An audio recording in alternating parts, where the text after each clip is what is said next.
All right. Oh, how funny. All right. Sorry, I understand we lost our video feed for a while. But anyway, we are back, or black, if you want to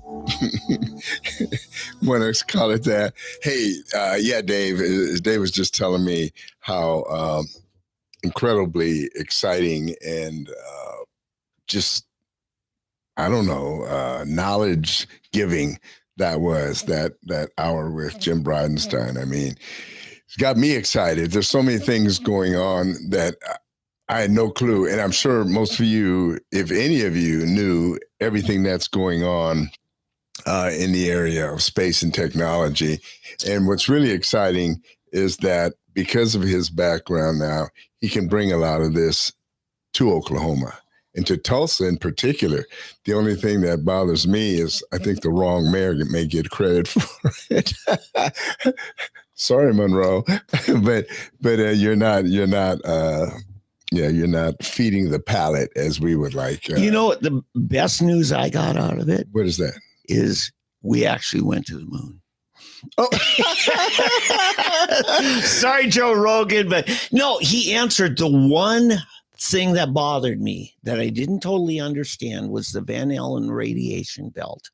Right. That's just a rehash. A lot of people feel that we've not really been to the moon before because of the Van Allen radiation belt, that it is actually what has been preventing any basically living thing from going through it. And yeah, but he put that to rest with his explanation. Yeah, he said you just go through it really fast.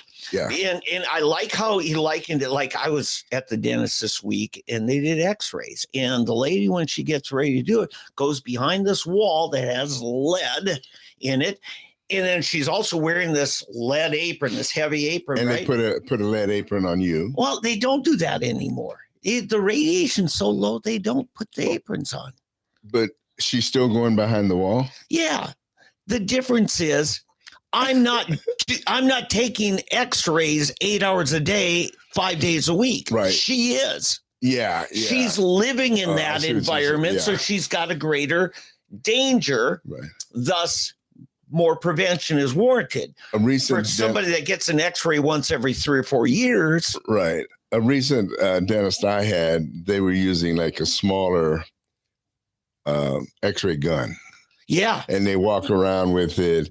But after 4 x-rays, I said, nah, that's enough. But I haven't, no, yes, you have. You finished. Do not put that thing in my face again, or I will shove it up your butt. But, I mean, sometimes you have to just speak to him like a man, you know. but I mean, these young girls just wanted to take all, you know, and then the insurance companies are only going to pay for 2 anyway. So then you know, so no, if you didn't get it with that, I'm sorry, it's on you. But anyway, yeah. But no, you're right. That explains something. But it's funny that's the biggest thing you got out of it, the best thing you got out of it. No, I say that more as a joke, but it was, you brought up the subject, you know, did we really go to the moon? Yeah.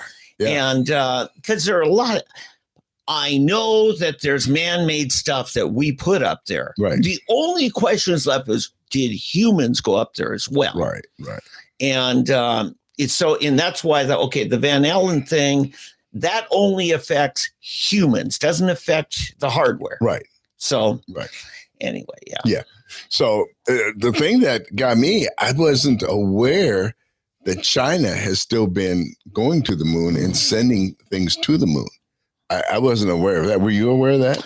Yes. Yeah. Well, that I heard of one. They landed, they chose the other side. But he made it sound like they were a lot farther ahead in their moon launchings and travel than I ever thought. Yeah. And I'm surprised. Now, Russia, I could have, but when he says China has been to the moon, 5 times or however many times? I wanted to ask him about Russia actually went to Venus a couple of times. Are you serious? Their spacecraft lasted 45 seconds. It got burnt up both times. Trying to enter the atmosphere. No, actually landing.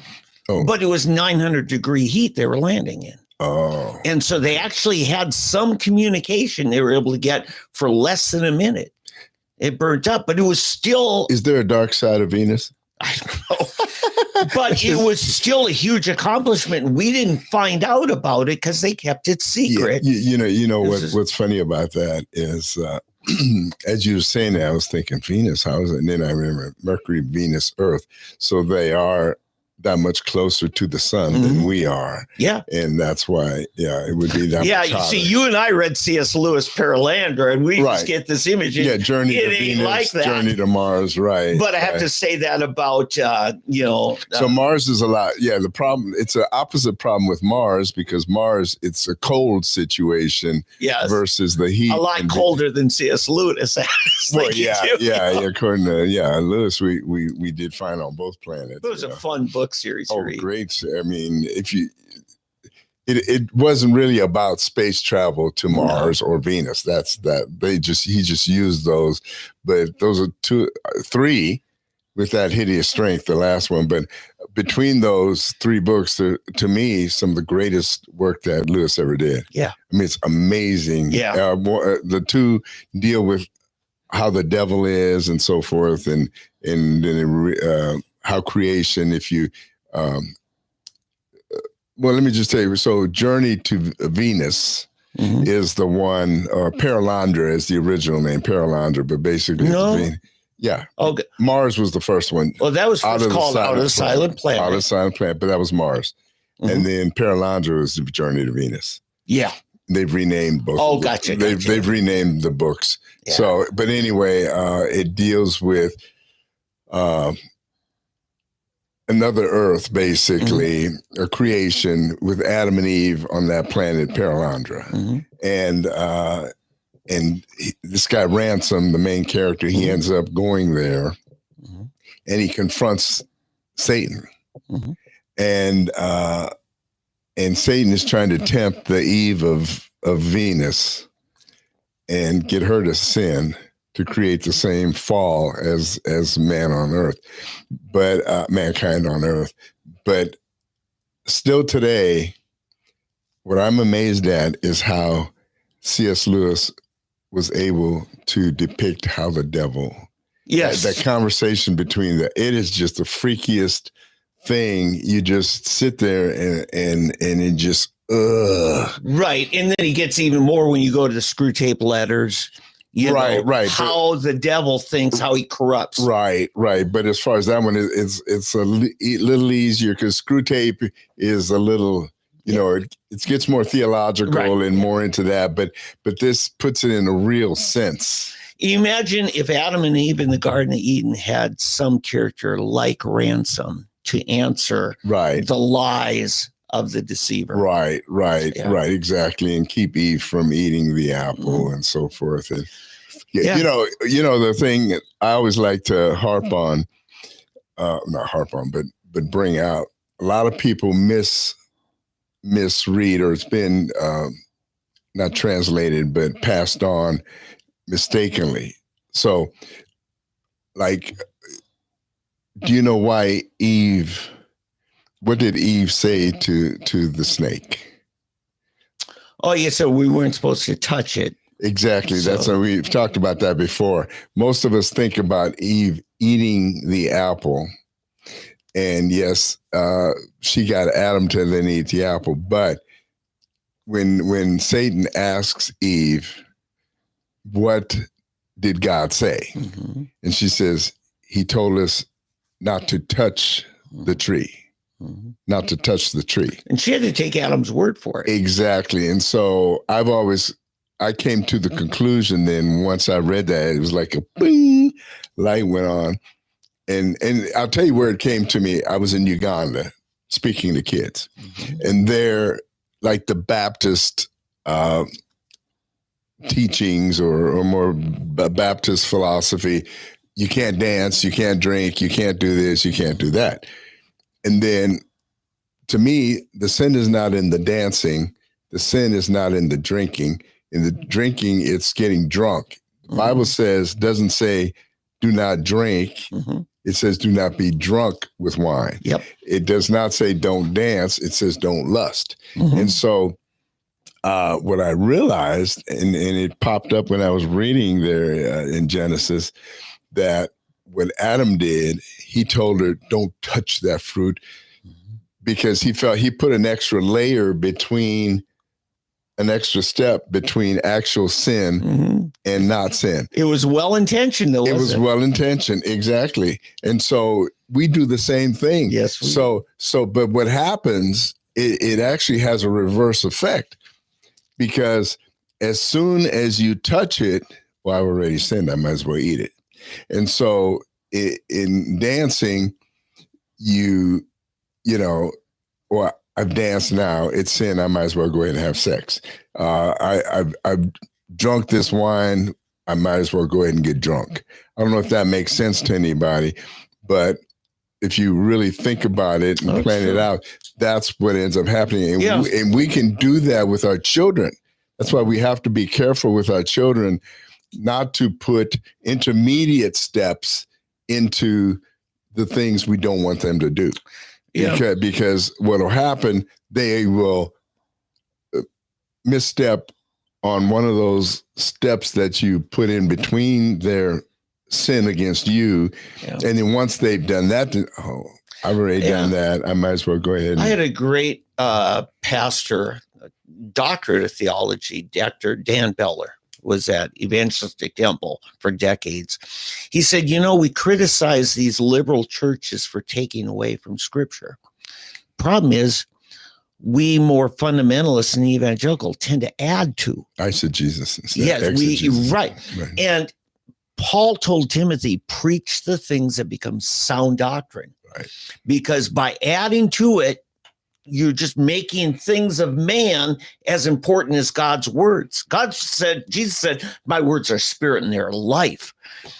And when you add to it, and this is why the beauty, again, back to C.S. Lewis writing his best work is Mere Christianity. Simple, without all the extra stuff. Right. And all the denominational stuff. Yeah. Yeah. No, it's exactly right. And so we have to, that's why Martin Luther had a term called sola scriptura, means the scripture alone, only the scripture.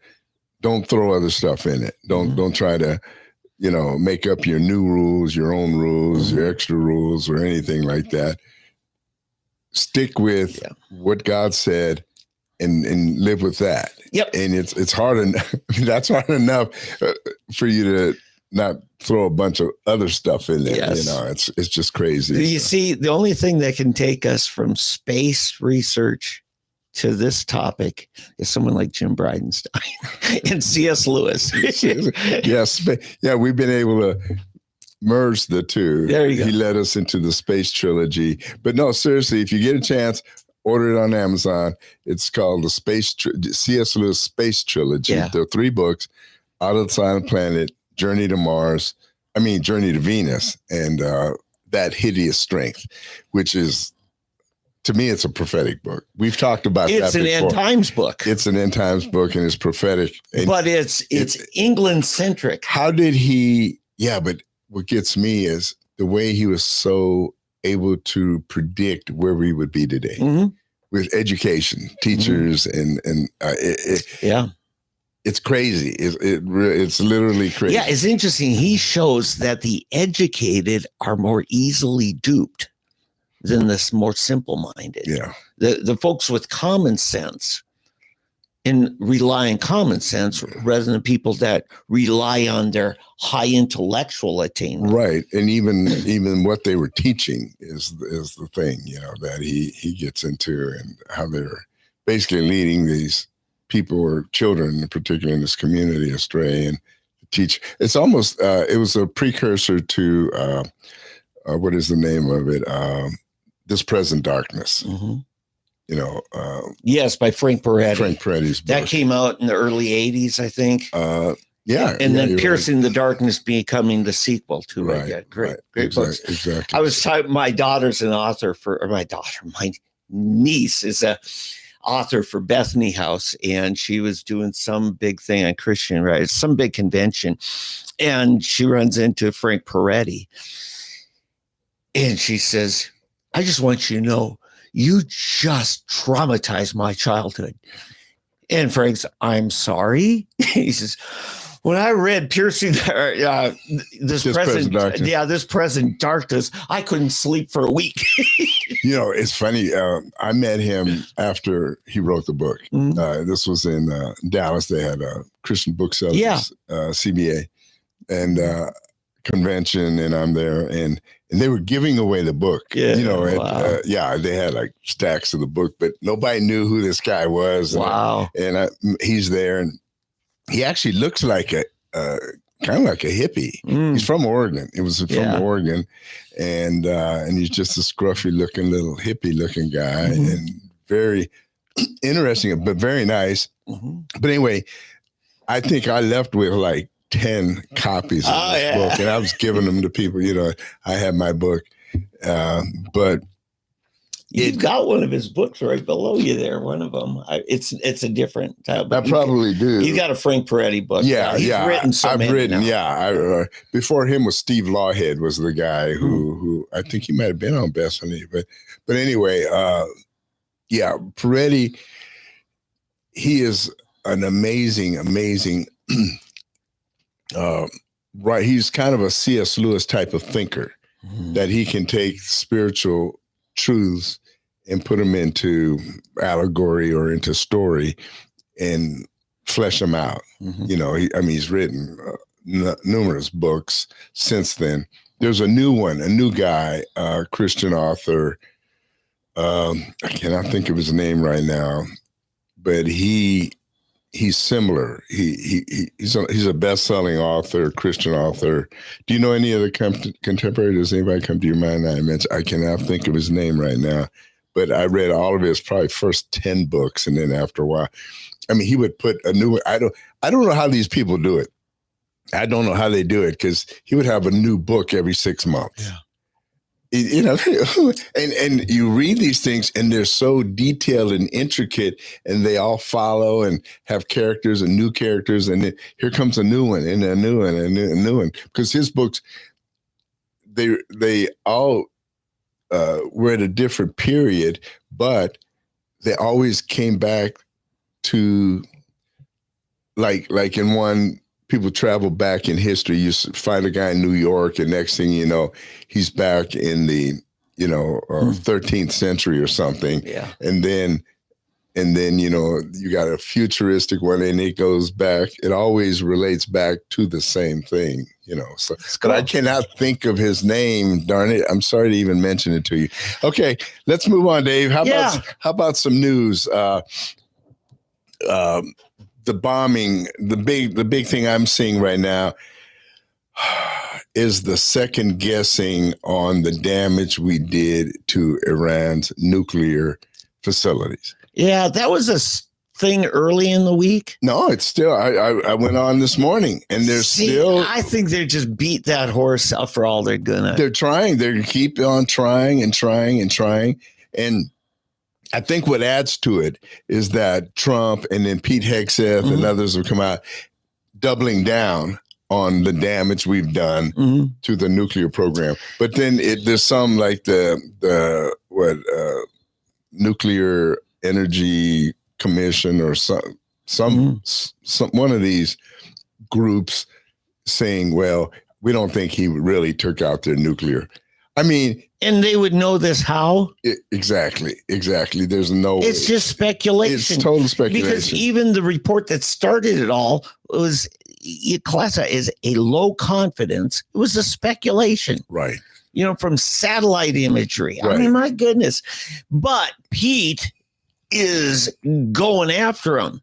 Yeah. He turned on, what's her name? One of the Fox News reporters. Probably the blonde. Yeah. Yeah. She used to be their Jerusalem correspondent, but he called her out before the election, or right after post-election. Said she's one of the most liberal people at Fox. Oh, yeah. Yeah, she's bad. She's bad news. And so when Pete was at the White House this week with Trump doing a press conference, she asked a question of him, and he just says, and you are probably the worst. Yeah, I remember she did this with CSA and MSNBC. CNN and no, this was the Fox News. No, I'm saying to say she's the worst. Yeah, is that's pretty low. Yeah, that's very low. But no, you're right. And it is interesting that Fox is one of the ones that keeps second guessing and questioning the efficacy of this the attack on the nuclear facilities.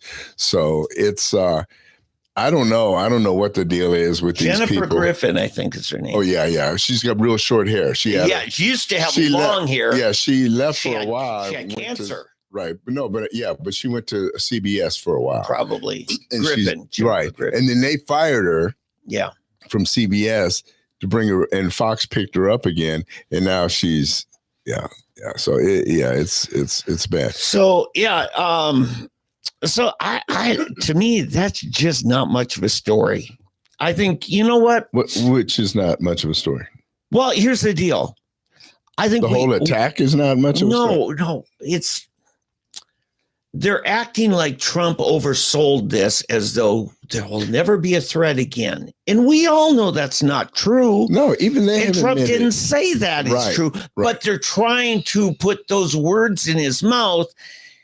And it is true. You will always have to be vigilant. Yeah, well, but here's the deal. They're trying to make it sound like they can rebuild it within weeks. Are you serious? I mean, and in some months, but it'll be years. I mean, just think about it. Think of everything that it takes. First, they had to hollow out this underground bunker. Mm-hmm.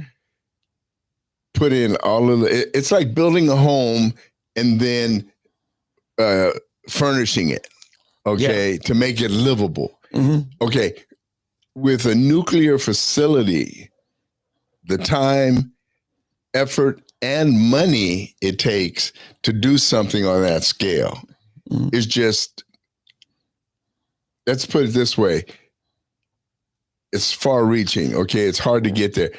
They're making it sound, they're just going to, little truck. Somebody has a satellite picture of trucks lined up or something on the side. Mm-hmm.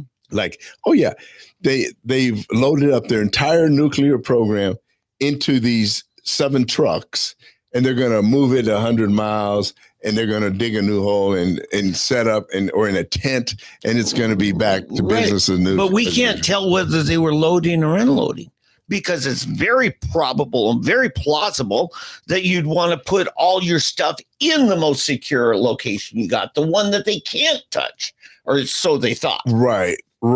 But just in general, when you look at everything now, first there's a crater, and there's some holes in the crater.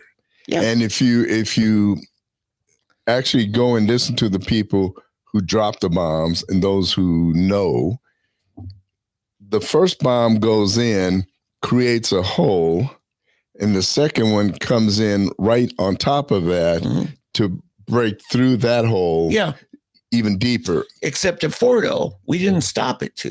We dropped 6. Yeah. So, but here's the thing. That mountain will never be safe to dig into again. Never. Yeah. It is shattered to pieces. It is a pile of rubble. Yeah.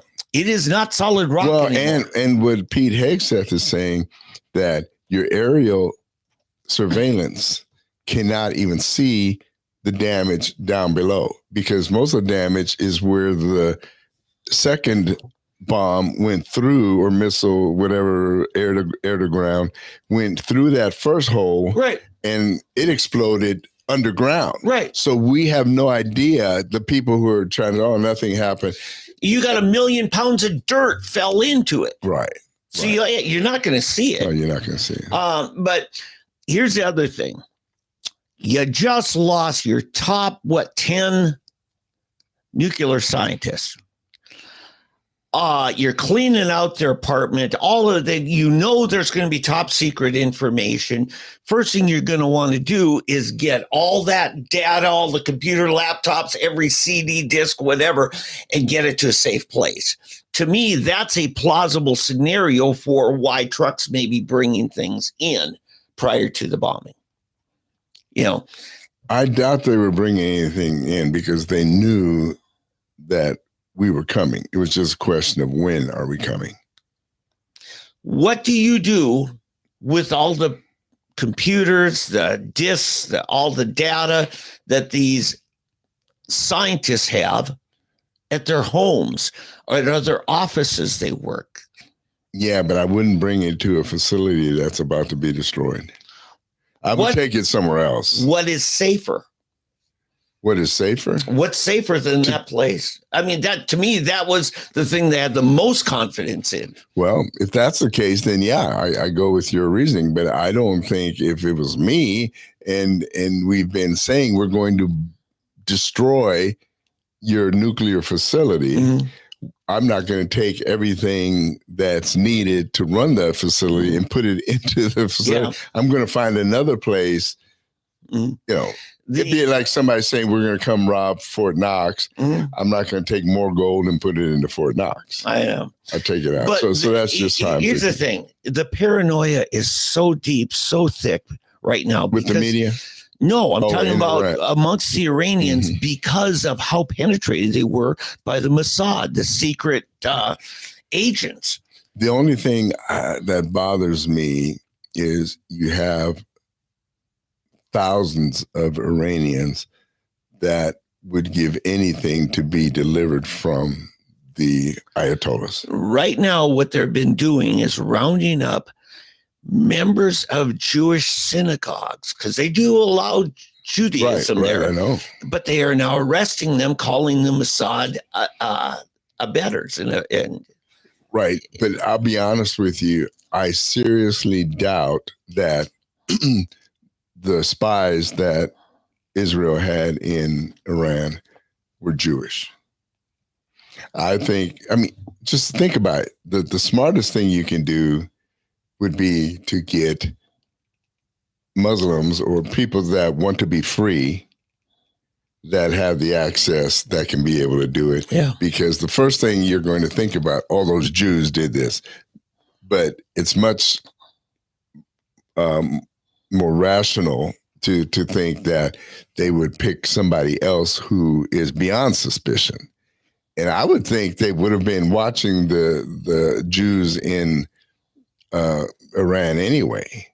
So, you know, that's why let's just put it this way, it's not the way I would do it. I'm not going mm-hmm. to use people that are friendly to me or overtly friendly to me mm-hmm. to do undercover work. Mm-hmm. If I'm going to do it, I'm going to find somebody that you don't suspect at all. Yeah.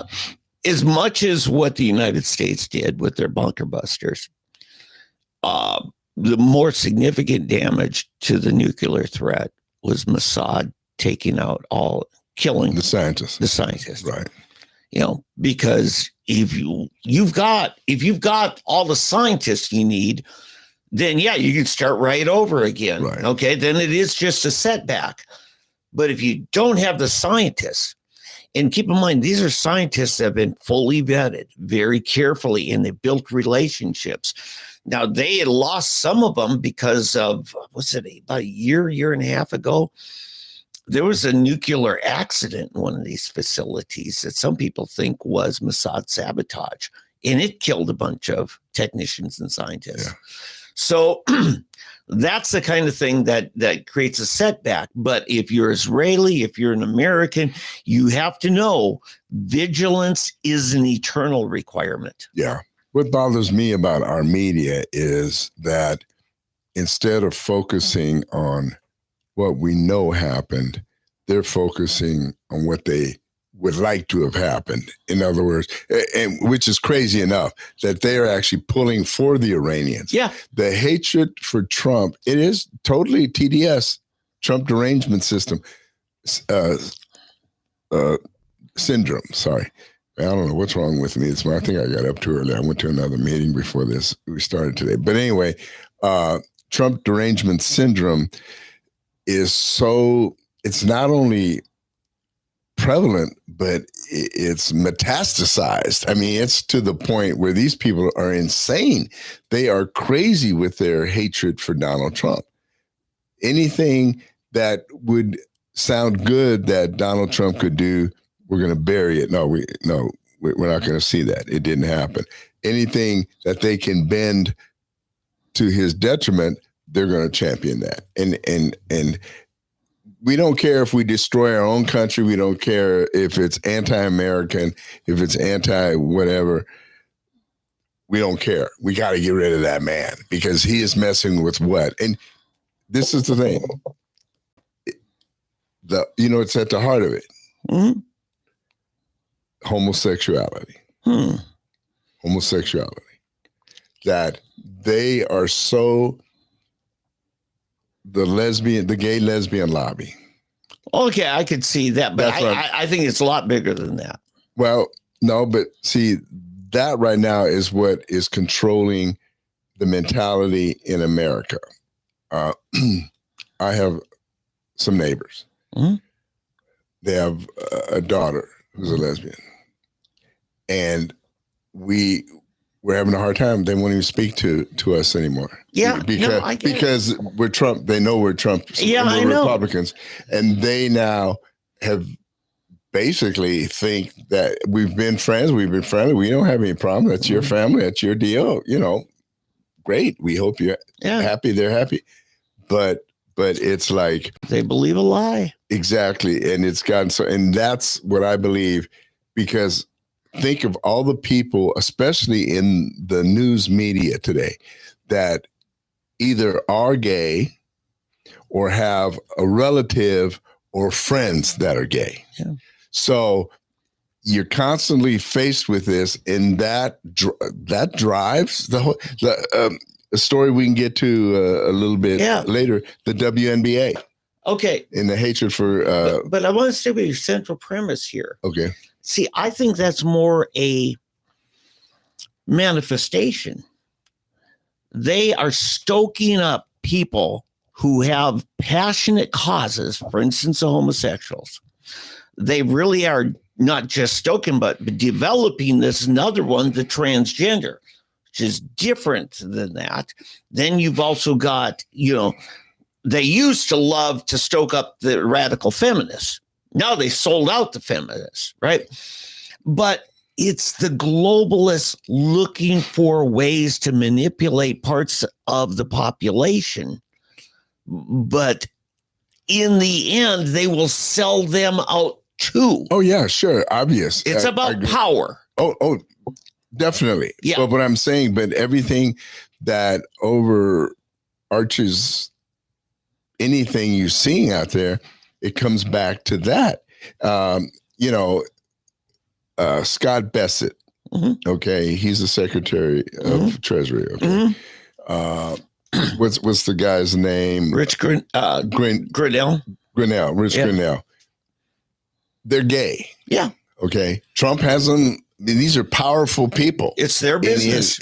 Right. But what I'm saying is these are powerful people in the Trump administration, but Trump hates homosexuals. He hates gays. According to the narrative. Right, the narrative. And so they have stoked all of this. Yeah. And so these people that are all upset is because Trump wants to, he's going to, he's basically the representative of anything anti-gay. Right. And so, but that's the big thing. And they don't even care. This is the thing, Dave, which is weird. They are losing the Black and Hispanic vote just willy-nilly. I mean, it's just going out the window because they want to go after this group as these are our guys. And it's like watching TV. How many anti-cancer commercials do you see? Oh my God. Oh, geez, the pharmaceuticals. No, but anti-cancer. I mean, specifically cancer. What I'm getting at is this: relative to all of a sudden, I can't watch a show without seeing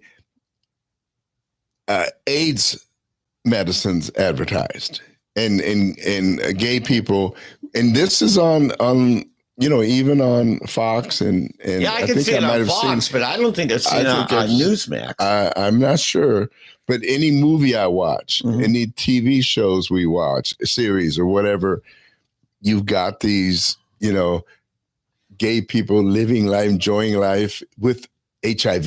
They're HIV positive, but now we've got a drug that can, hide it or cover it up or do whatever you want with it, and so this has become just a problem, I think, in America. In scripturally, if you think about it, just always think of the prophecy as it was in the day of Sodom, right? As it was in Sodom and Gomorrah.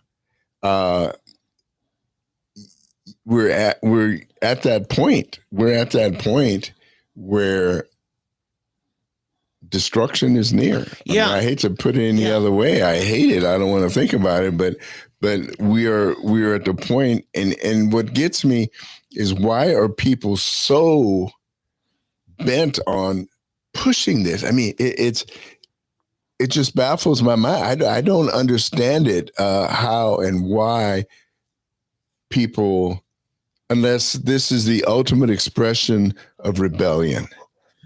The only thing I can think, the ultimate expression of rebellion. Yeah, there's the people who buy the narrative, who get sucked up, like your neighbors in that, they live within this cocoon of that's all they ever hear. So they believe it, right? Like your typical MSNBC or CNN viewer, they're going to believe the world's very different than if you're watching Newsmax. Right. And but what I've seen with the Democrat Party leadership, I've seen them sell out one constituency after another. Yeah.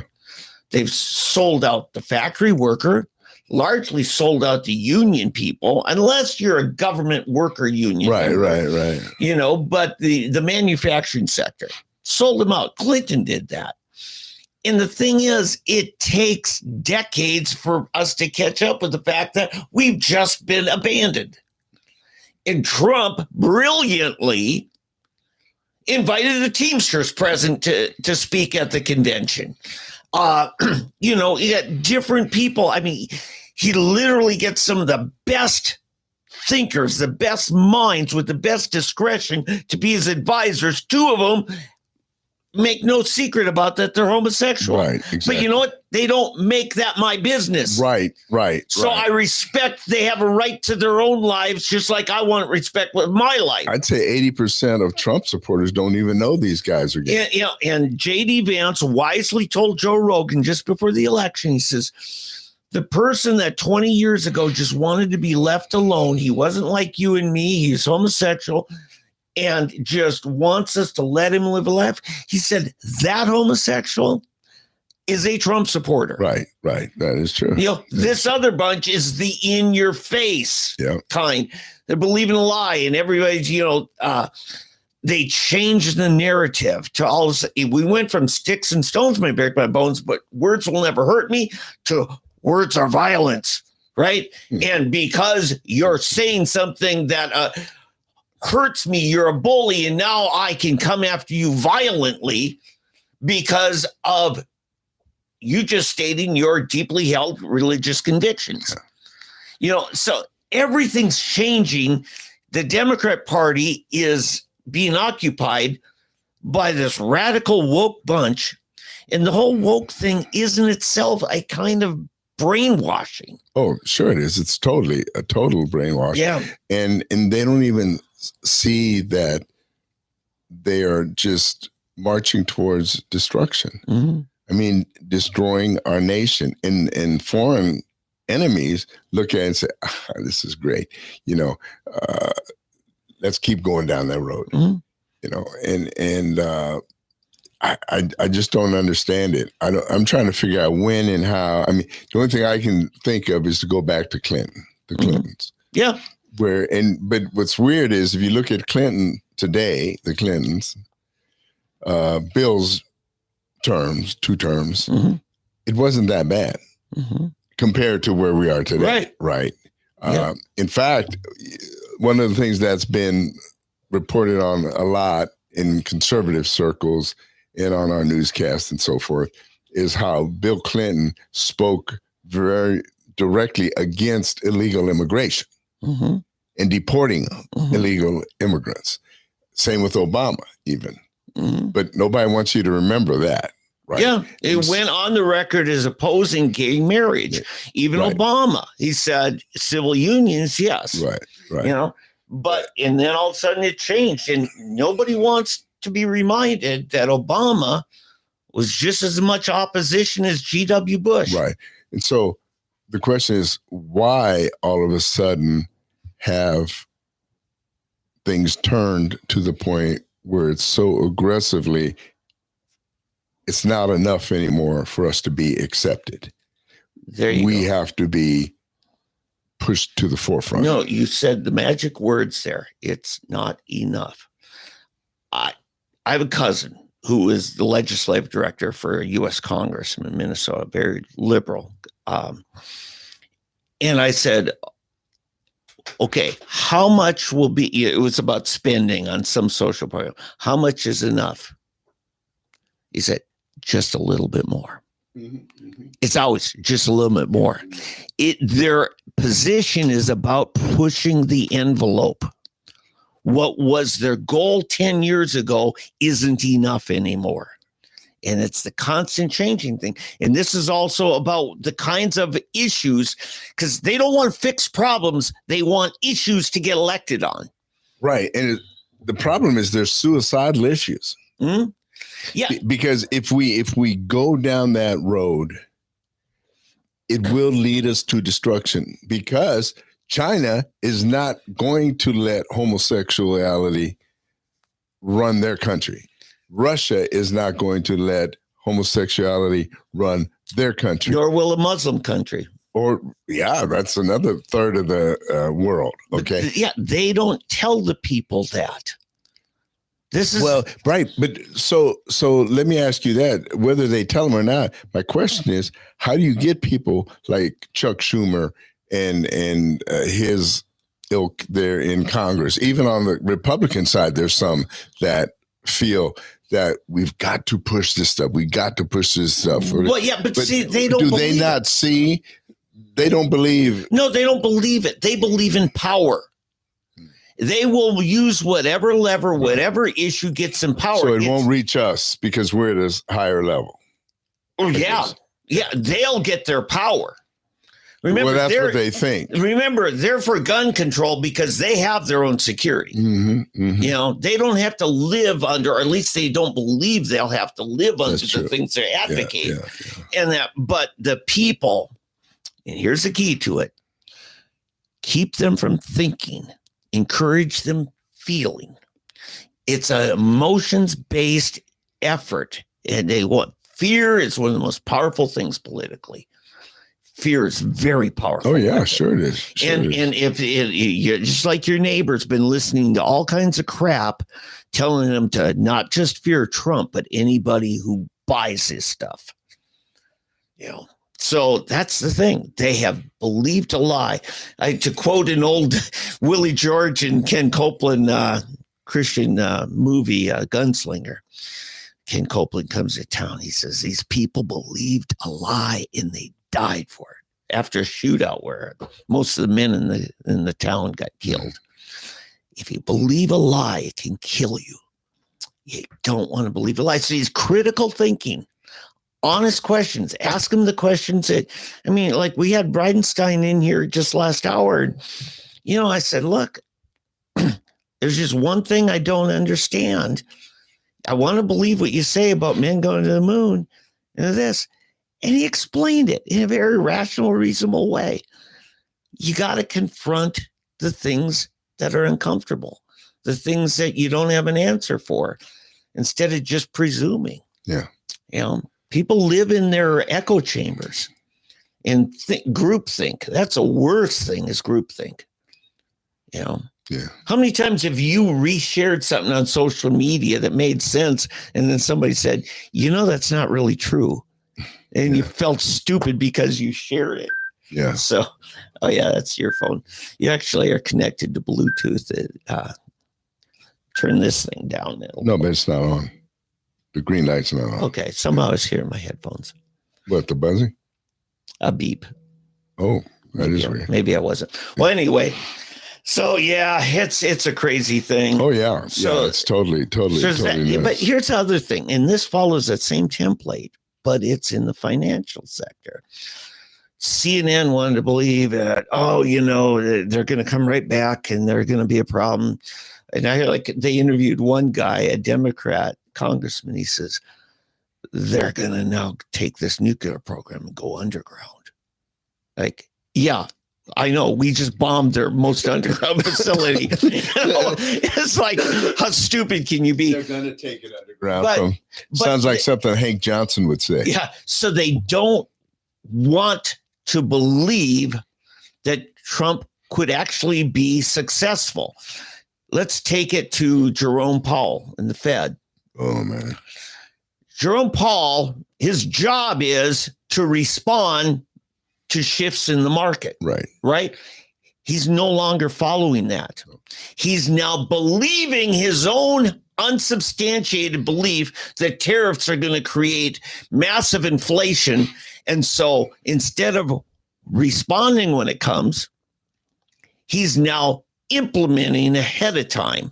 Right. And it's costing the taxpayer close to $1 trillion in increased servicing on our debt. And the crazy thing is, we are making money hand over fist on the tariffs. We are making more than we're losing. Right. But he's afraid you'll make too much and it'll spur on inflation. Right. Well, I don't care about inflation as long as we're able to pay our debt down. Well, no, I mean, inflation, we've been through this. Inflation is a bad thing, right? Oh, no. It happens. I understand. Right. But inflation can only go for so long until the prosperity catches up to it. Right. But what I'm saying here is Jerome Powell is, too far over his skis. His job is to respond to changes, not thinks he knows better than the market. Well, I don't even, honestly, I'll be honest with you, I don't even think he really knows or thinks that. I think he is one of those people, again, in the anti-Trump, never Trump. Exactly. And it doesn't matter what, that's what I'm saying about the whole situation that we're talking about, that these people would rather see America destroyed than Trump be successful. I mean, that's how bad. I mean, they actually believe that Trump is going to run the country in the ground. And so if Trump's going this way, then therefore it's the wrong thing. So follow me. And the problem is currently, how many young people can't afford a home? How many young people are paying way too much rent because of, the supply and demand's affecting things? How many people are missing that job promotion and the new job because they can't sell their old house in this town so they can move to that town and take the new job? I don't think they're afraid of him running into the ground. They're actually afraid of him being successful. Yes, but that's not what they're telling themselves. Well, right. They're lying to themselves. Well, right. They're being told that lie. And I think underneath it all, at the top level, it's just oppose Trump at any cost. Exactly. By any means. Exactly. And we just saw the Supreme Court yesterday take away one of their big things is the ability of a local judge like the ones here in Tulsa to be able to stop a Trump policy position nationwide or globally. Right, immigration. Yeah, just by, putting a moratorium, putting a hold on it. Right. And the Supreme Court saying none of us here at the Supreme Court individually have that authority. Right. You're not going to have that authority. You can intervene on behalf of the plaintiff or defendant that comes to your courtroom. But doing this blanket stuff, no, you don't have the power. Huge victory. Right. Oh, yeah. And it's funny. I mean, I'll tell you what's really interesting is you saw where Amy Coney Barrett attacked, what's her name, Brown. Yeah. Could you explain that? Because I'm not getting a really good, concise source of it. Could you wrap it up? Yeah. Justice Brown. I can't think of her full name right now. Ketanji Brown. Yeah, maybe that's why. Yeah. She's a hyphenated. Yeah. Yeah, but anyway, she's the one who could not define what a woman is. Right. Remember, she went for in the hearings, but anyway, she's one of basically all three of the Democrat-appointed justices voted against Trump's lawyers. Basically, let's back up. Trump's lawyers basically have a case that says district judges cannot make national rulings. That's the basic gist of what's happened. More precisely, a temporary hold on a president's. Well, on anything. I mean, they would like to, because that's just the camel's nose under the tent. Because if they have the authority to do that, they have the authority to undermine any national. Right, but specifically what was happening was the vehicle of a hold while we litigate. Yeah, I'll give you what you want even before I hear the case. Okay, who are we talking about now? Any of these cases, this is the legal guideline, and it's under the guise of irreparable harm will happen if we don't intervene and stop this practice until we can establish that it's allowable. Well, right, but what they're doing it so much in so many areas that it's basically throwing a wrench into immigration policy. Period. Mm-hmm. So the Supreme Court now has said, you don't have the authority in a district court to adjudicate national policy. Right. It's only for your specific plaintiff that you're there being represented. Exactly. So, but that's what they were doing. They were doing the federal, trying to do the national policy, and they have cases everywhere. The ACLU and every anti-Christian liberties union and all the rest of them are trying to do whatever they can to stifle Trump's policies, and in this case, immigration. Okay, so Ketanji Brown basically, in her opinion, wrote that this is wrong, and I didn't read the opinion, so I don't know how exactly, but basically she, Kagan, and what's the other, Sotomayor, all three voted to stop Trump from doing this and support these district courts. And the rest of the justices, 6 out of the 9, said, the district courts don't have the jurisdiction and so forth. Yeah. And so Amy Coney Barrett basically just slammed Miss Ketanji Brown, or Mrs. Ketanji Brown, whatever she wants to be called.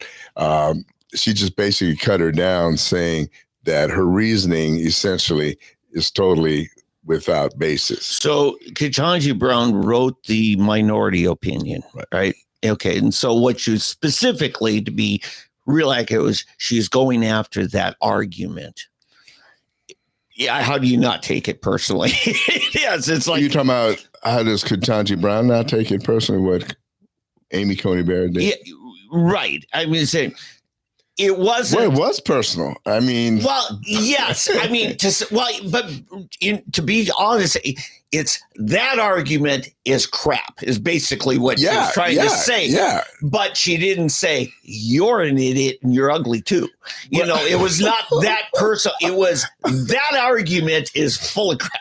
Right. But in the end, it comes out as the same thing. Yeah, exactly. Eventually, stupid is as stupid does. Yeah, right, exactly. And, here's the other thing. Kagan, just 3 years ago, when a judge who some people think was really conservative was stopping or putting a hold on a Biden policy. And she says, you can't do that. I mean, here she is. To me, Kagan should not even have shouldn't be able to vote on this. She should have recused because she already stated her opinion. Mm-hmm. And then she votes opposite because it's a different guy in the White House. Yeah, but you can't really do that, because if you do that, then you could keep Justice Thomas and others from, because this happened when they were actually being confirmed at their hearings. No, there are things they could not. They says that may come before me, so I choose not to respond. Right, but what I'm saying about Clarence Thomas everybody knows his opinion, Yes. his position, et cetera, et cetera. That's why they're trying to get rid of him. They're trying to use almost the same argument. Right. But these justices are being smart and very cagey in how they respond, because they can be accused of demonstrating a prejudice before they hear the case. And clearly Kagan did. Mm-hmm. You know, she spoke on principle, saying one local judge should not be able to stop a presidential order. Yeah. She said that Yeah, 3 years ago. Right, exactly. Which shows what a hypocrite she is. Yes. Yeah. You know, and now keep in mind, we're talking about the two most lucid. When you get to the third one, Sotomayor. I'm sorry. You thought some of these other judges had lost it, like what's her name? That just died. Ginsburg. Ginsburg, Yeah. You know, Ruth Bader Ginsburg. Yeah, she wanted to hang on, and she's just way past her prime, you know? Yeah, we've got basically 2.5 years to see if she hangs it, because you remember last year the Democrats were trying to get her to step down from the court because they saw and they were afraid she could die or be just senile or whatever. And then Trump gets to nominate yet another.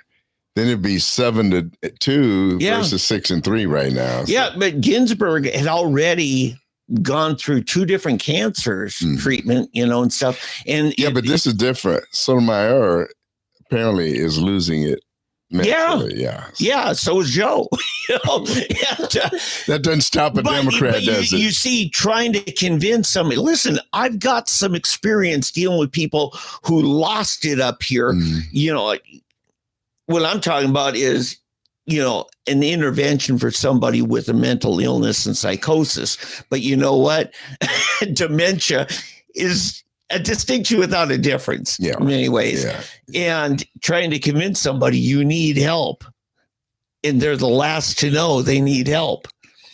You know, so wouldn't that be wonderful though, if they were able to get Trump were able to nominate yet another one. Oh, I remember when Ginsburg died, I saw this Facebook video. This woman, she's just losing it.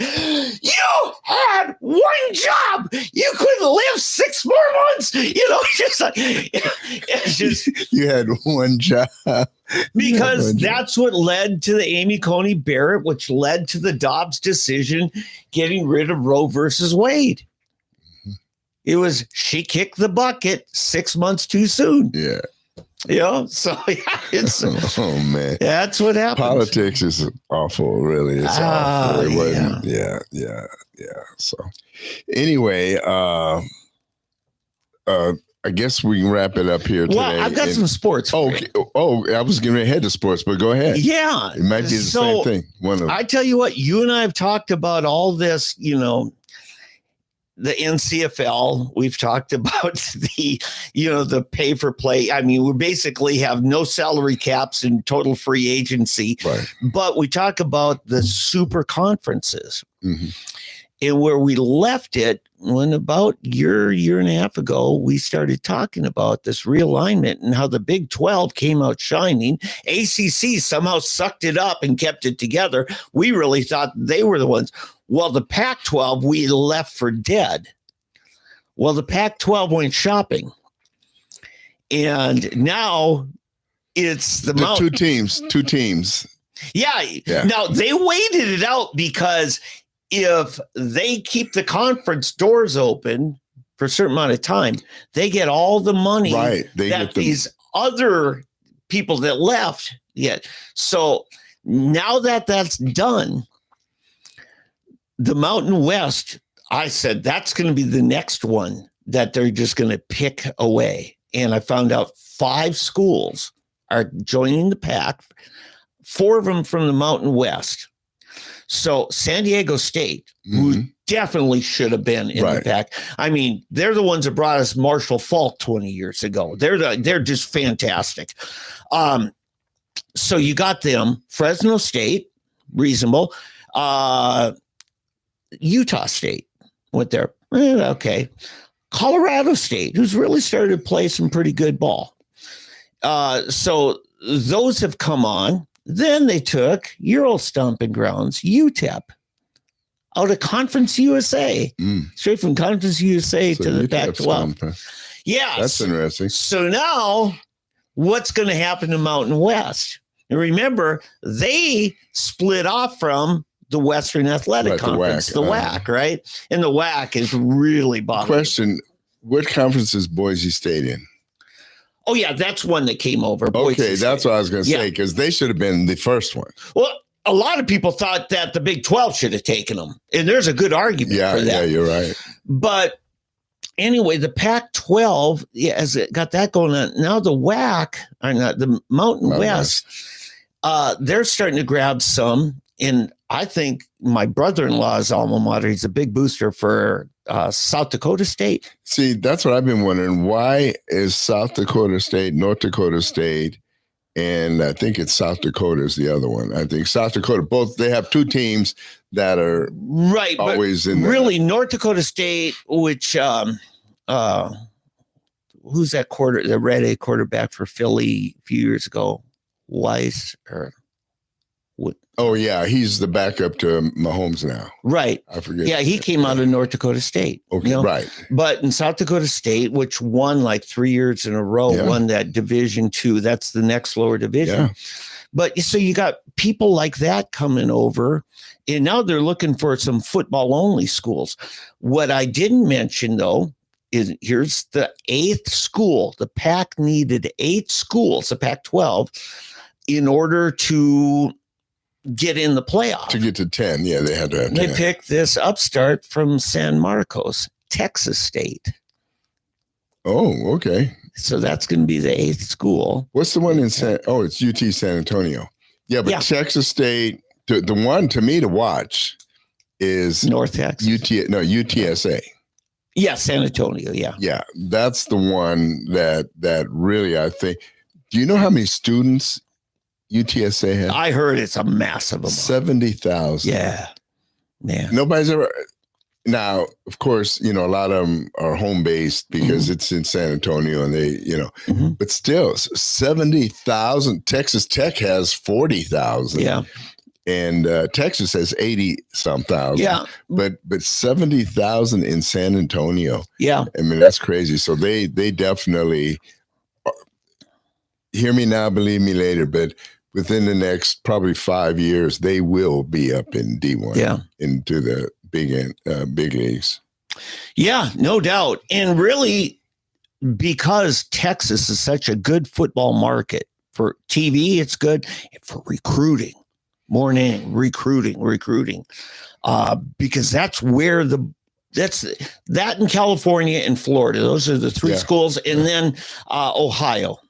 Well, the population too in San Antonio. San Antonio, I think, has like 9 million people.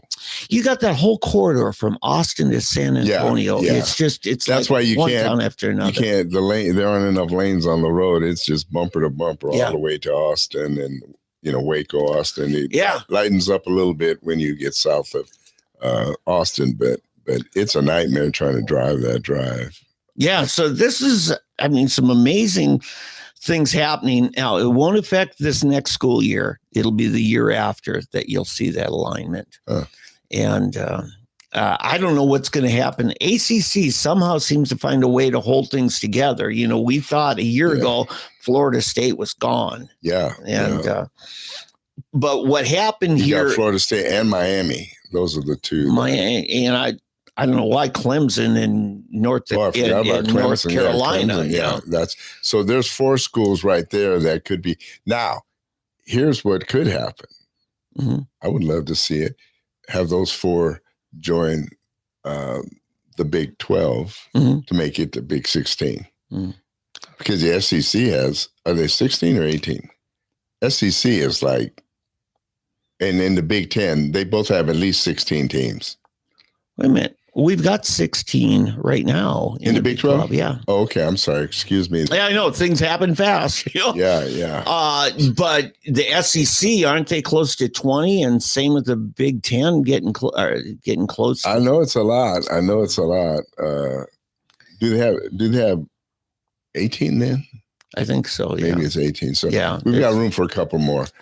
And but I think that the Florida teams would do well to come to the Big 12. And that was the reason, remember, my long shot prophecy that came out exactly spot on. I said the Big 12 needs these 4 schools. Mm-hmm. The one that everybody scratched their head on was when I said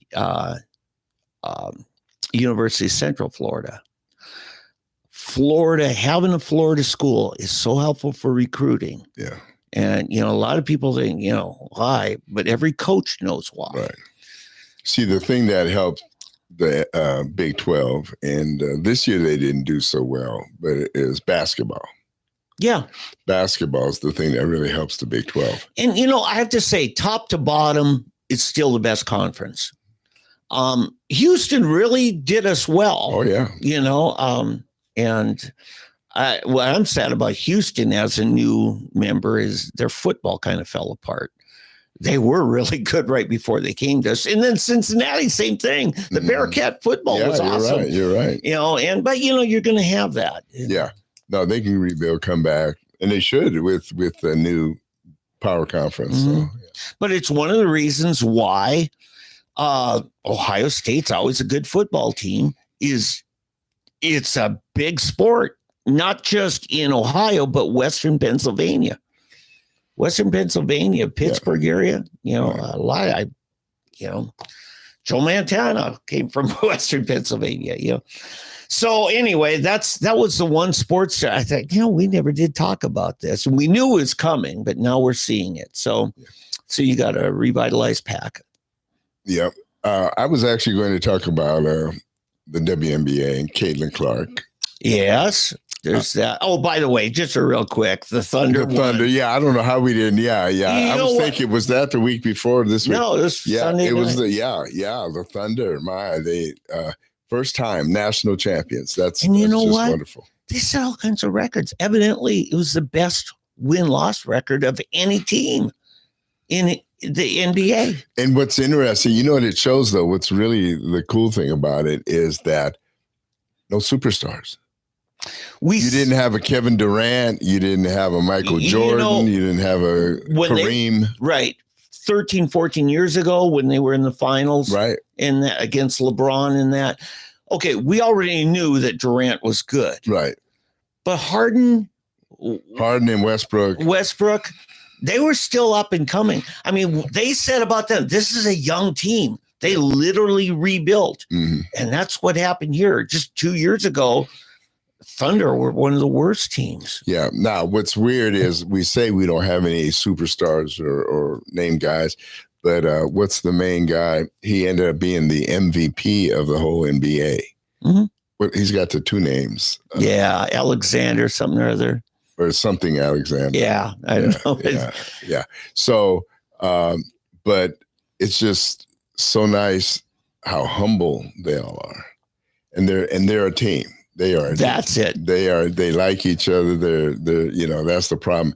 In LA, I don't think could ever win because there's too many personalities, and too many superstars, and it's just they don't play well together. So, but no, I was worried.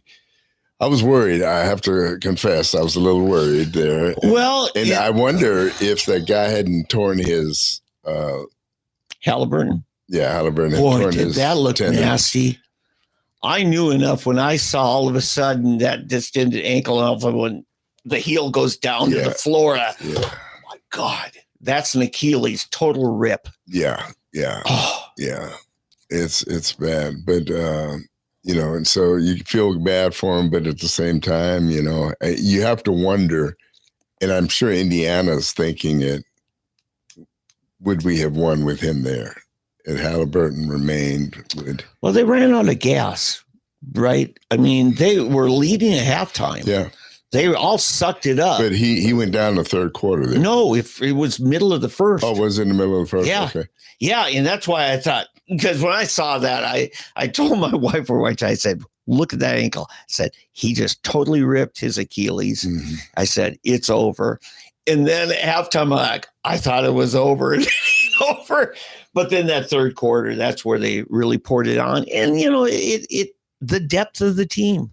There's people not used to playing, 20, minutes. They're used to coming in to give Halliburton a little breather, and then Halliburton go back in. Yeah. And anybody can, pour everything they got into it for about 3 or 4 minutes on the court. But see, that's another thing. I mean, you look at the two teams, both teams. Mm-hmm. You had Indiana and you had Oklahoma City. Mm-hmm. Before this playoffs, had you ever heard of Halliburton? They're an oil company down in Oklahoma. Thank you. Had you in the NBA? Right. Had you ever heard of? No, me either. And so, and then we end up having the MVP. That I didn't know anything about this guy, Right. So it just shows. But all you hear all the time is what? LeBron. Yeah. Kevin Durant. And then you have the Eastern Europeans, the Russian guy, and what you're seeing is the big market, big franchises. I mean, Boston did okay, but New York teams, they're trying to sell the Lakers right now, hoping to get $8 billion for them. Lakers was always that marquee team, right? And I just think you've got a collapse. And I would expect that the viewership is down because you don't have good teams in the big markets. Yeah. And that's because they keep paying these names, these marquee names. And that's kind of over. People, I think, are burned out with that. Mm-hmm. We're ready to get back to a collective team thing. That's why Indiana, the girls, the Fever, does so well.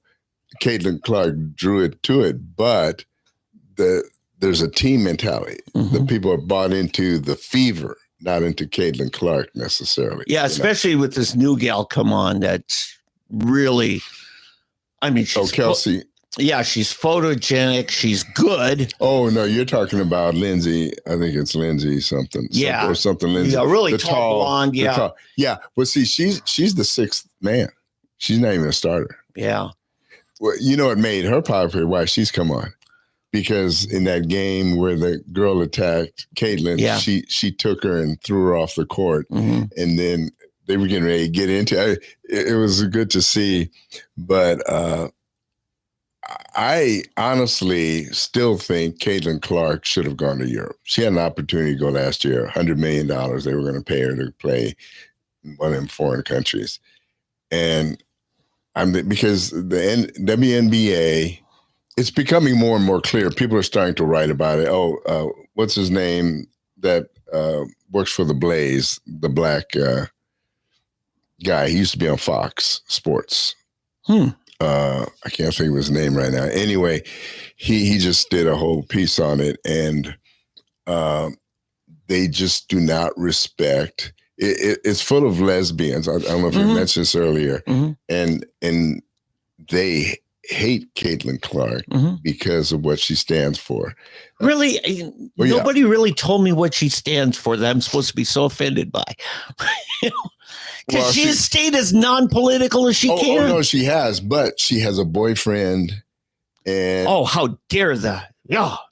Well, here's the deal. The hussy. Yeah. Well, the girl who's a friend of hers, actually, they're friends, but that went to Dallas. Right. The former UConn player. Yeah, the UConn. Yeah. So, I mean, they're just pumping her and plugging her, and, they're just praising her, the media, all the time now.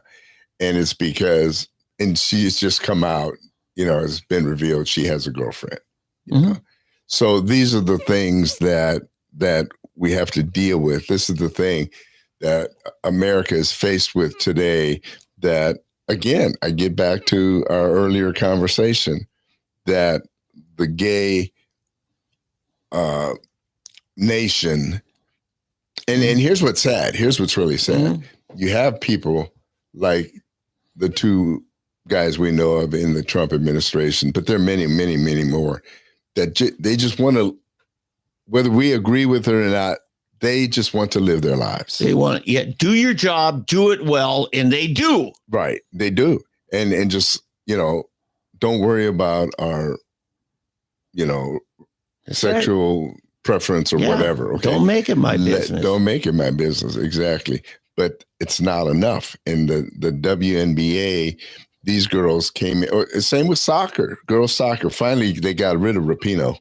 And because she literally, I think, set back the WSL, Oh, yeah. because she was so, she was forcing girls, the heterosexual Christian girls and heterosexual girls that were coming in, driving them away. Sure. And so, and talented girls. And so, and if I'm a parent and I'm not going to want my daughter to go play with her and that deal. And so it's just one of these deals where I think Caitlin Clark I think she'd be happier in Europe, to be honest with you. She could make a whole lot more money, no hassle, whatever. But she's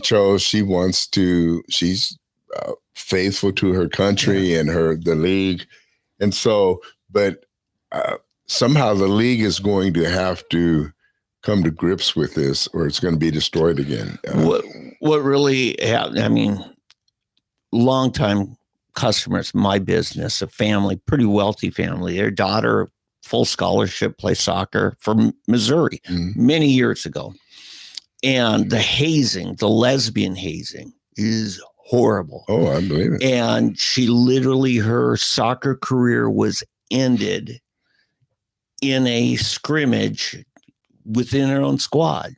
They literally took her knee out, ripped it to shreds at practice. Right. Oh, yeah. Scrimmage, and it's just, you talk about propensity for violence. Oh, yeah.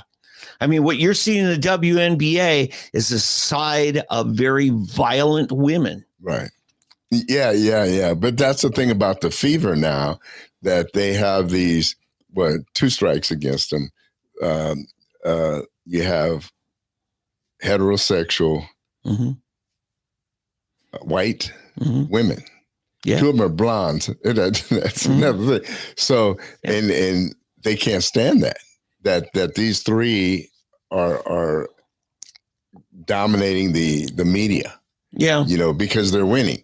And what's interesting, actually the best player on the team right now is this. It's a black girl, Kelsey something is her name, but anyway, she's scoring, like 25 points a game or something. She's really good. I mean, she can shoot like crazy, And in fact, they just beat the Dallas team the other night. They won another one, but without Caitlin Clark, because she's been out. She's got an injury. And you can tell, and like the other night, she hit 1 out of 12 3-point shots, 1 out of 12. So that's not her. That's something not right with her. So she needs to just sit out, rest up, and I don't know. It's sad that sports has come down to that. Bottom line, shut up and play the game. I mean, that's all you got to do. Just Eddie. Shut up and play the game. I get so sick of it. I will watch, whether it's the Super Bowl, and then they got to put this, the Black national anthem. Right. It's just, I almost want to just boycott the sport altogether. In football, it's race. In female sports, it's the sexual orientation. And it's, whatever you are in football, if you're white, you feel like a second-class citizen. In women's professional basketball, if you're straight, you're a second-class my citizen. problem more often is with the commentators in the play-by-play than the athletes. But who I think is doing this well is Stephen A. Smith. Yeah. It's clear he's entered the realm of politics, but when he's analyzing, like we were watching the pregame and postgame last Sunday night championship, we're here to talk about the game of basketball, period. And he did that. I mean, I'm just sick. I used to like Bob Costas until he decided that he had the right to be political. Yeah. I'm done with you. Yeah. He killed himself. Yeah, he killed himself. Yeah. So it's just sad. What was it? Humphrey Bogart said, all a performer owes his public is a good performance, and you just do your job. Right. I mean, you go to concerts anymore because pop culture music is big time about having some cause. I remember the only time I was in the arena over there at Oklahoma City was actually for a Coldplay concert. My son had tickets to it and that. And they, to their credit, they were basically doing what you're doing. They were finding ways for third world countries and farmers and stuff to find easier ways to get their product directly to consumers. And they're doing whatever they could on that. And okay, that's helping the little guy. That's good. But it was a cultural and a social issue without bashing this politician or that politician. Yeah. But I mean, how many times do we have to suffer Taylor Swift? Well, she lost me a long time ago. I almost want to turn off the Kansas City Chiefs because of her.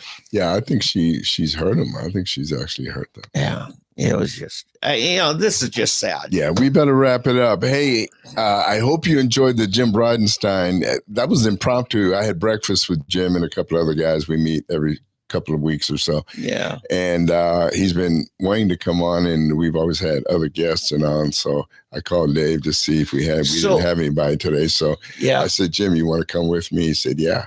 By the way, I'm wearing this. This is actually an argument on Eddie's side of the issue of convention estates, because he largely agrees with some of my John Birch Society friends of what makes you think they'll listen to and obey the words of a new constitution if they're ignoring the words of the last one. Yeah, but my thing is more that if we can change the Constitution or think we can to benefit our side, what's to keep George Soros and the others that have more money and more ambition from eliminating the First and Second Amendment? Yeah. Basically, that's the problem. So you can't see the message at the bottom. It says the Constitution doesn't need to be rewritten. It needs to be reread. So that is good. Yeah, I figured you'd appreciate and refollowed. Yes. But we're celebrating Independence Day this coming weekend. Oh yeah, man. It's already here, isn't it? Yeah. Yep. But next Saturday is actually the day after the 5th. And I've got a fellow that wants to come in. And I was hoping to have him in today, but he had logistic issues. But he's somebody I've cited. Believe it or not, he's been living largely a life of a homeless transient, both here and out in California, A bum from California. No, I'm just messing with you. But he will very much surprise you because he's quite an enigma and a very good communicator. Well, it'll be good because I want to talk to him because, my opinion, I'm not pro-homeless. Right. And so. But he actually explains a lot of things. Like you and I are upset when you see like downtown LA people crapping in the street. Right. And we blame that on the homeless. And yeah, I'm sure that's right. But I was in Manhattan a couple summers ago. And I just took the subway up to Central Park, and I'm walking around by Trump Towers because he's just a few blocks off. And I gotta use the bathroom. And I don't mean I need a bush to crawl behind, and water a bush. I mean, I need to sit down. Right. And I couldn't find any place that had a public bathroom in downtown Manhattan. Yeah.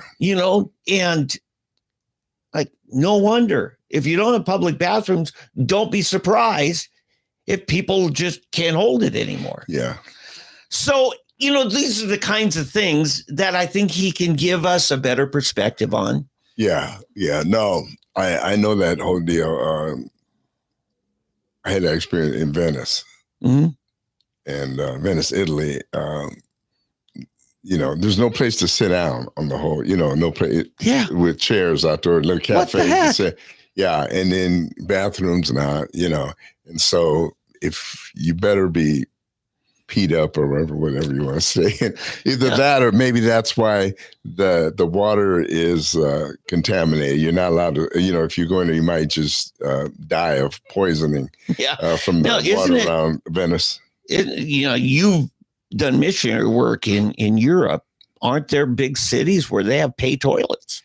Oh yeah. You got to pay. Yeah, but see, that's the thing too. The reason that restaurants don't open their bathrooms and so forth anymore is because a lot of it, junkies were going shooting up. Mm-hmm. So what they tried to do then, they put blue light bulbs in there because the veins won't show. You can't find the vein. Yeah, you can't find the vein. Mm-hmm. So they tried to use that. That probably because I think guys got little flashlights and ingenuity.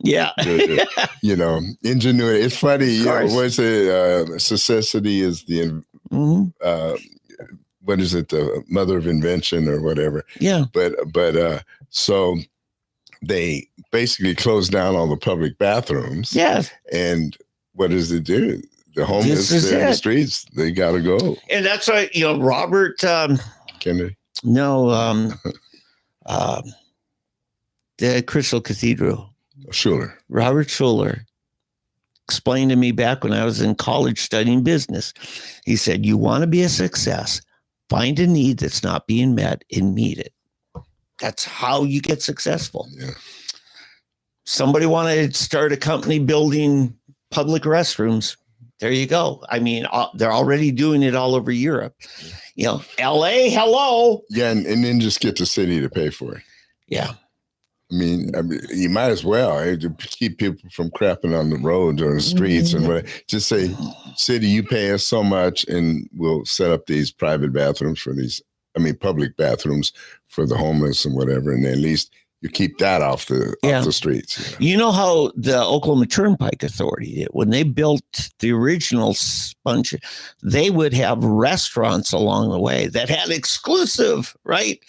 Because I think it was Howard Johnson's was originally the chain, the one that is McDonald's now. Yeah, but you stop there, and the state doesn't have to provide a wayside rest. They had wayside rest, but all they had was picnic tables and trash cans. Right. But you want a place to use the toilet.